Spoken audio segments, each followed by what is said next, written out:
Yet. Everything is yet. The power of yet. The power of yet. Yet. But you're the same. You're the same. Like, I know. Yeah. I know. Yeah. And look, South Park is known for satire and for mocking people. No one is safe. This isn't the first time they've done an episode on the royal family, but this particular episode was quite scathing and the grains of truth that it held. And I'm not sure how the Sussexes are taking it. Obviously, it is a cartoon. You just can't leave us alone, can you? Oh my God, he's so obsessed with us. Wow, I know. Yeah, just have to prove, like you have the proof that you're proving that you can prove the proof. It's divine intervention that God brought you to this podcast today. Want some pretzels? I put them in a bag myself. These pretzels are divinely ordered. And this podcast with Jamie Kern-Lima was absolutely car crash. I mean, Jamie Kern-Lima is actually a very successful woman, self-made billionaire. However, she is a fame whore because, she first found fame by appearing on the first series of Big Brother. She believes that she's the new Oprah Winfrey. And the problem is, you realize these are the types of people Meghan Markle is surrounding herself with. And none of them are prepared to ever give her a dose of reality. They've just learned the hardest of lessons, which is, if you start a brawl, do not be surprised if you end up getting punched twice as hard. In fact, South Park has just knocked them out. A tear in sight. It's an actor's trick. Successful lifestyle brand as ever. We sold out of everything in 45 minutes. Amazing. You've been working so hard. Oh my gosh, I work so hard. I work very hard and I'm still working very hard. Just not for the royal family. Yet I still insist on being called Her Royal Highness. Dan, when you do interviews on your show, do you do the Jamie Kern-Lima reactions? Yes. Oh my God, there's something wrong with her. Okay, so Meghan thought she was doing this deep, emotional podcast with that Jaime Kern-Lima lady, and everything would be super inspiring. But girl, it totally blew up in her face because South Park came out of nowhere and just roasted the whole thing. Like, they dragged every dramatic pause and all those self-love lines, and then social media lost it. People started saying South Park didn't just joke about her, they exposed her. And now everyone's talking, even the ones who didn't hear the podcast. And instead of looking all honest and real, she kinda became a walking meme. And yeah, it's just not dying down anytime soon. This woman looks to me like a malignant narcissist. This woman has zero self-awareness. I love that your eyes are sparkling right now. Meghan, how are you today? Which, by the way, I just have to say, yes. Enjoy them. I forgot to have fun. You're right. You're right. That 2-hour podcast that I just had to sit through with Jamie Kern-Lima, who is also very cut off from the rest of the world. You've had it harder than literally any other person on the planet. Even Jesus, nailed up to the cross, didn't suffer as much as you. I know. Just love that this is what the Lord willed me to do with my will, to make another podcast where celebrities can talk about how hard their lives are, not to help people. Okay, so get this right. After Meghan's podcast started going viral, South Park dropped their episode like, boom, perfect timing, and girl, they did not hold back at all. They went straight for the most awkward parts like that weird tension, the slow talking, the fake deep moments, and they copied everything so well. It was scary, like they literally showed what everyone was secretly thinking, and people online were like, OMG, this parody feels more real than the actual podcast. They made fun of her robot voice, all the buzzwords, and how the whole thing felt super fake, and now even people who didn't care before are seeing how weird and cringy it all was. And honestly, the wild part is, South Park didn't even have to change much because the interview already felt like a joke, and just when we thought it was over, she messed up again, and we were all like, wait, what just happened? If it's truly what we want, then we really can get away from it all. No more magazines and Netflix shows. We really can live a normal life. Yes, I'm sure you agree, darling. We can be the people we talked about being, with no more worries about how we look or the image we project to people. What matters is what we have on. What do Americans really think of Harry and Meghan? We despise them. So why did you say yes to doing this show? Because it's you. And to me, that means... Are you okay? Oh, that's so kind. I am. I'm better than okay. What's my line? are you? I know, you always make it about me. I do. So now let's discuss. Wait, you're supposed to talk about how amazing I am at being a friend to you? Okay, so you know how Meghan tried to have this super deep podcast moment. Well, it totally backfired because it felt more like a brand promo than a real convo, and South Park saw right through it. They didn't just tease, they peeled it all back and showed how every word and pause felt like it was made for social media, not for connection, and the way they exaggerated all those buzzwords like healing and growth was hilarious because honestly, it was already kinda like that, and people watching were like, yep, this is exactly what we felt, and instead of feeling close to her, everyone just felt kind of pushed away. And the way South Park nailed that fake vibe had the internet talking nonstop. Do you think you'll be married forever? Yes. I have a letter. He's also a fox. If you haven't noticed, my husband's very, very handsome. But his heart is even more beautiful. Something's up here. See that little shoulder shrug when she said yes? Yes, yes, Did you hear how high her voice was when she said yes? yes. When we're stressed, our larynx closes up a little bit and our voice tone gets a little bit higher. That's why the pitch of the yes. Here is as, if not more, important than solving world hunger. Wow. I practiced really hard to come off as genuine. So did I. I think it's working.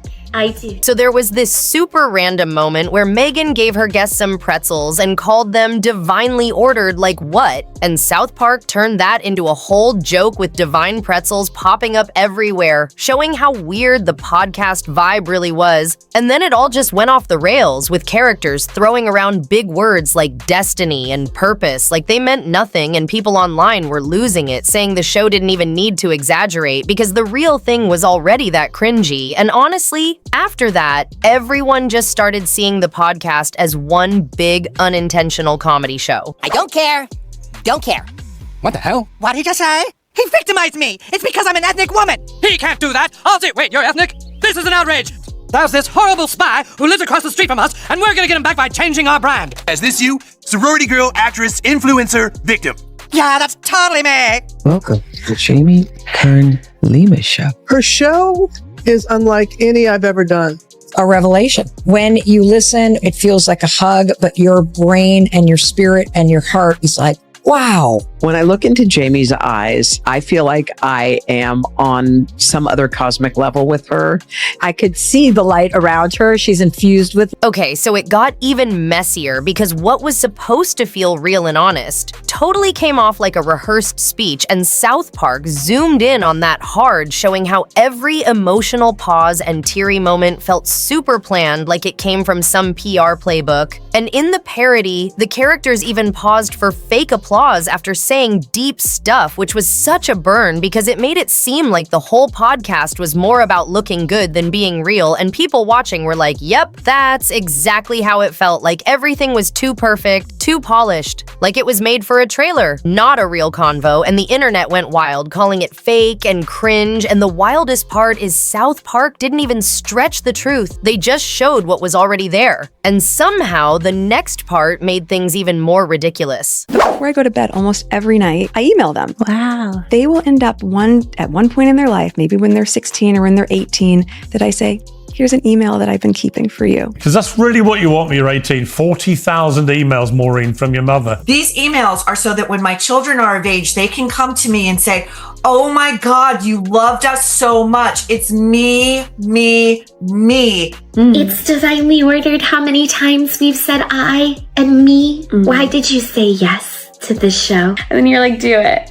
I was like, what? You're like, do it. I was like, what? You're like, do it. And then So there was this part in the podcast where Meghan shared this super emotional story about how she emails her kids every night, and it was clearly meant to be all heartwarming and deep, but South Park jumped on it and made it one of their funniest moments, turning it into this dramatic, over-the-top scene that had everyone laughing, because it honestly felt more like a way to look like the perfect mom than a real moment. And the way they showed it made people realize it didn't even feel genuine. And online, folks were like, yeah, this was less about parenting and more about image. And what should have been sweet ended up feeling way too staged and carefully planned. Can you imagine being Archie or Lilibet and opening this inbox of 6,000 emails when you turn 18? No one wants that, not the children. And also it sets this really unrealistic expectation, which Meghan is so good at doing for other parents. If I don't have meetings in the morning, then I try to do school drop-off. They're at 2 different schools. So from 6:30 in the morning on drop-off mornings for me, I'm not home till 9. Her life is so hard because she has to do school drop-offs, and thank God that she's got a live-in nanny basically raising these 2 children. She's trying to sell herself as this wholesome mother who's baking cookies and making tea for the rest of the family. And this was one of the most every mother out there will understand. She wants us to put together a fruit crudité board for our children in the morning. Now, look, Maureen. Look at this. I can't. So Meghan tried to make the podcast super serious and deep, like every word was some big life lesson. But the more intense she got, the more people started losing interest. And South Park totally picked up on that by making the characters talk super slow with these long dramatic pauses, acting like the smallest things were super profound. And it was honestly so accurate. It was funny because people who saw both said the podcast felt more like a staged performance than a real chat. And all the calm music and heavy nodding just made it feel kind of forced. And instead of pulling people in, it pushed them away. And South Park didn't even need to exaggerate much. They just showed what was already there. And then she did something next that made everyone go, wait, what is she even doing? Yes, took them out of the box, put them in some other packets, which seems to be Meghan's idea of cooking. When you were saying, like, do you want to just do like cozies and no makeup? I like the idea of like, okay, great, let's let them see us. Nobody talks like that. Nobody acts like that, because that's weird behavior that we're seeing from both of these people if we're supposed to be thinking under the impression that they're being authentic. So this is where things really started to crumble, because Meghan showed up with no makeup to look all raw and real, but people weren't buying it. And South Park totally roasted that moment by blowing it up into this huge dramatic thing, making it feel more like a promo move than something personal. And fans were like, okay, but if this was supposed to be natural, why is the lighting perfect? The camera angle's flawless and the whole vibe still super staged. And the parody nailed how even the most stripped down parts felt like part of the image. And it wasn't about not wearing makeup, it was about making not wearing makeup the headline. And after that, people were seriously wondering if anything in the podcast was actually real. And the next part was so much that some fans didn't even bother finishing the episode.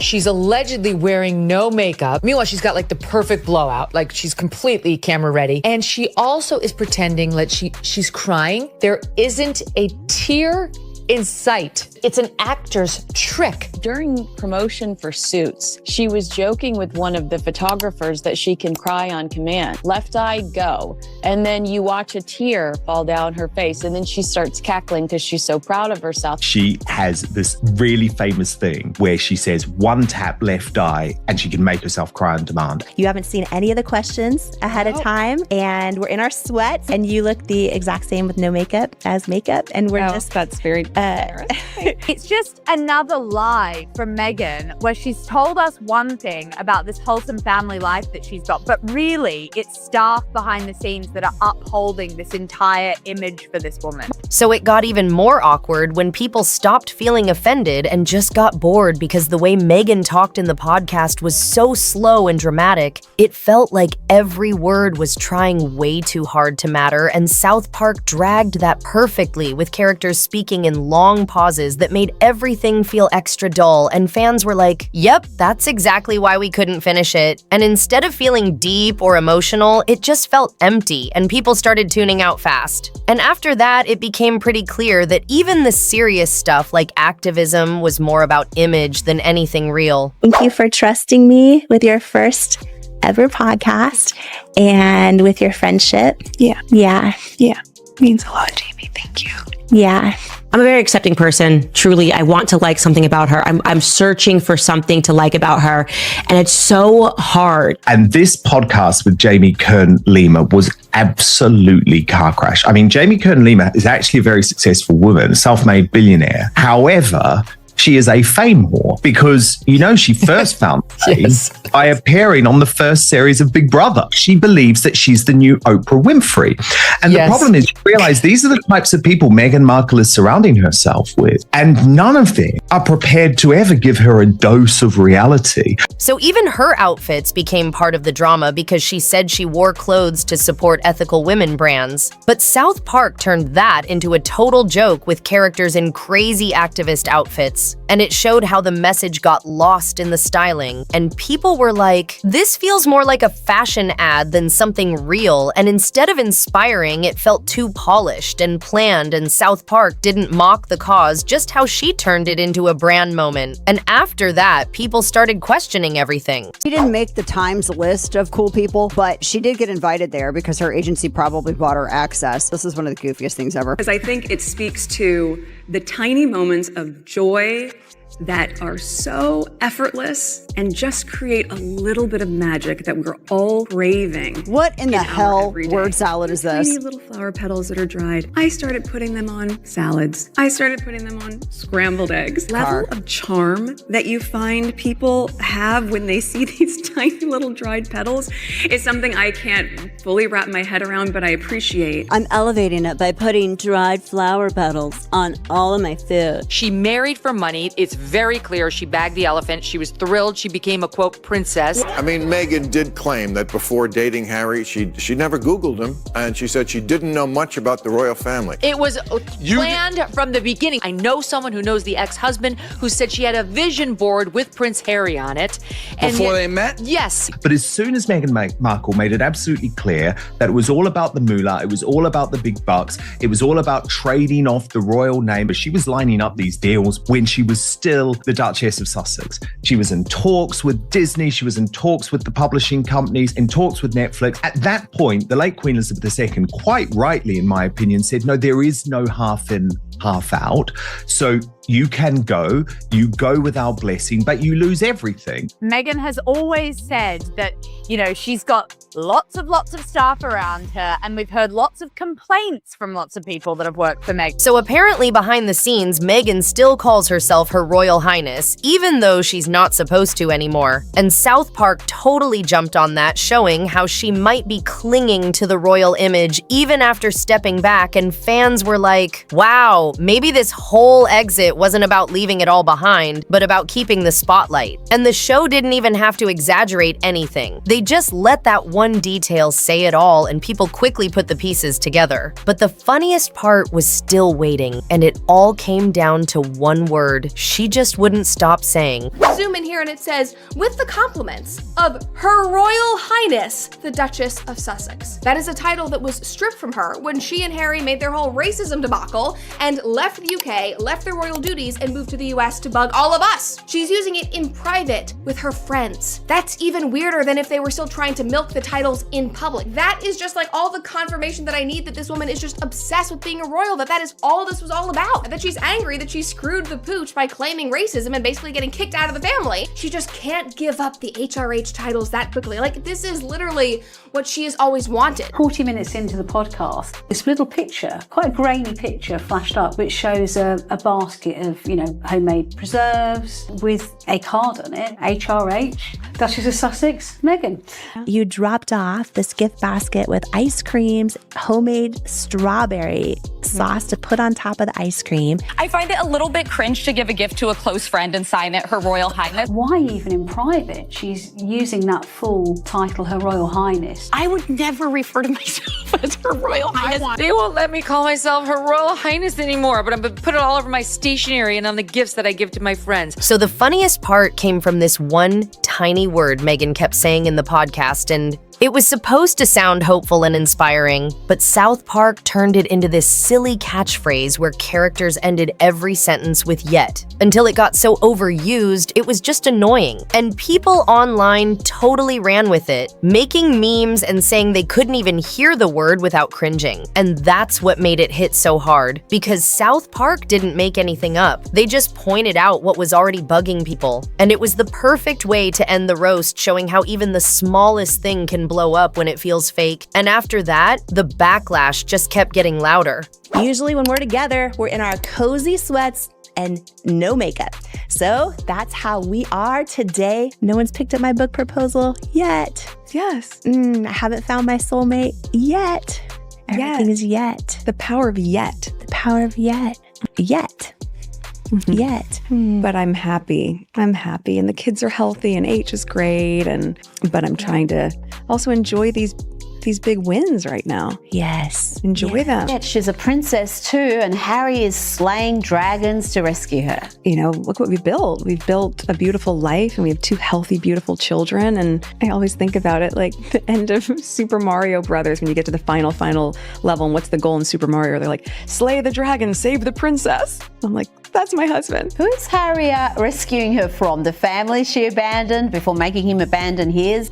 So after all the drama, things took a serious turn because the backlash started hitting her real-life deals. And it wasn't just online noise anymore. Reports started coming out that big names like Paramount and A24 were stepping back from projects with her either pausing or quietly dropping them. And what started as a cringe podcast turned into a full-blown image problem. And while South Park lit the spark, it was the way people reacted that made companies rethink everything, because now she's being seen more as a risk than a win. And fans were like, this just proves that no matter how polished the brand is, people can tell when it's not real. And the fall from royal rebel to media mess happened fast and right when it felt like it couldn't get worse. South Park dropped one last twist that left everyone speechless. So in the end, what really hit hard wasn't just the jokes or the roasting, it was how South Park exposed something way bigger than just one podcast. Because they didn't just poke fun at Meghan, they showed how the whole overly polished, carefully crafted image she's been pushing doesn't land anymore. And by the time the episode ended, people weren't just laughing. They were thinking like, wait, maybe this is why the podcast felt so off. Because everything from the dramatic pauses to the perfect lighting to the endless buzzwords was just too much. And instead of feeling real, it came off like one big performance and fans were like, yeah, this is exactly what we've been feeling but didn't know how to say. And that's what made the South Park episode hit so hard, because it didn't invent anything, it just pointed to what was already there. And now the backlash isn't slowing down because people want honesty, not another overproduced message. And whether it was divine snacks or makeup-free moments that somehow still looked photo shoot ready, nothing came across as real, and that's the problem. South Park captured perfectly, and now the fallout is real. The criticism keeps growing, and everyone's wondering what move she'll make next, because this time the image might not be enough to save her.